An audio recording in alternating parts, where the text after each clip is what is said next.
the right side of the heart.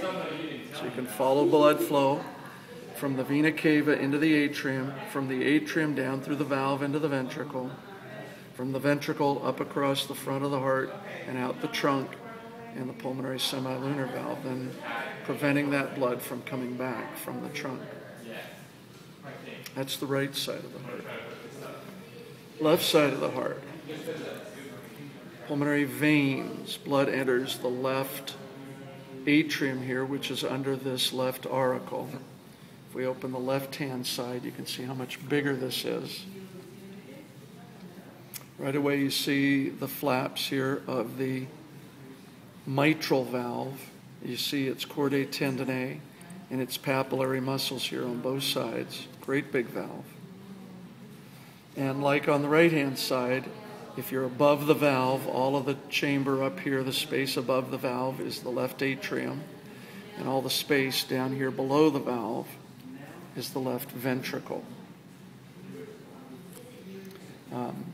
Blood that moves in is coming in through the pulmonary veins. It's oxygenated because it's come back from the lungs, collects here, is pushed down into the ventricle, and then the ventricle is going to pump that blood up under, which would literally be behind this valve, up this way, and into the aorta. And if you remember the aorta up here, we've cut open the aorta, and blood is moving out here, and now you can see the aortic semilunar valve here with its pouches, right there, there, and there.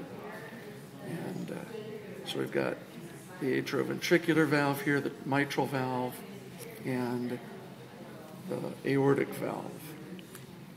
Last couple of things. If you look in behind the cusps of the aortic valve, you'll see a hole right there. That opening leads into the right coronary artery. And if you look at the pouch here on this side in the back, you'll see a hole. Kind of hard because we've really got to stretch it. But you can see a hole there and behind this pouch. And that is the opening leading into the left coronary artery. So the two coronary arteries begin right here behind the valve. And if you were to look at the blood vessels here covering over the front of the heart like this and the side of the heart, these are branches all coming from these two openings, from the two coronary arteries.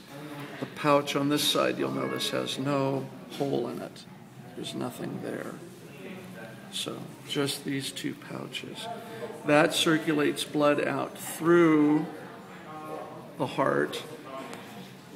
That blood, after it gives up its oxygen to the tissues, then circulates back through veins, which are all over the heart as well. And all of that blood then collects in a pouch here, posterior to and underneath this left auricle. All that venous deoxygenated blood has to go to the right-hand side of the heart so that it can be sent to the lungs for more oxygen.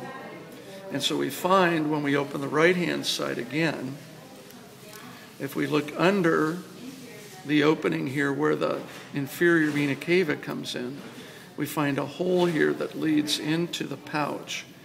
And this is the opening for the coronary sinus here. And this one doesn't look real good. Let me see if I can find it on this heart over here. This would probably be better. Yes. When we have a inferior vena cava, which I've just put my finger in, you can see clearly that there's a hole underneath that.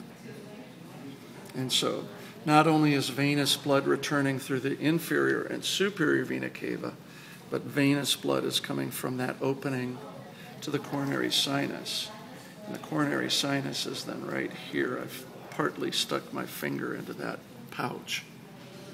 So you should be able to identify that opening to the coronary sinus there as well. The only other thing would be make sure you know the outer tissue of the heart here is epicardium. The muscle tissue of the heart here is myocardium. And all of the inside of the heart is covered with this shiny, smooth endocardium. Okay, I think that's it.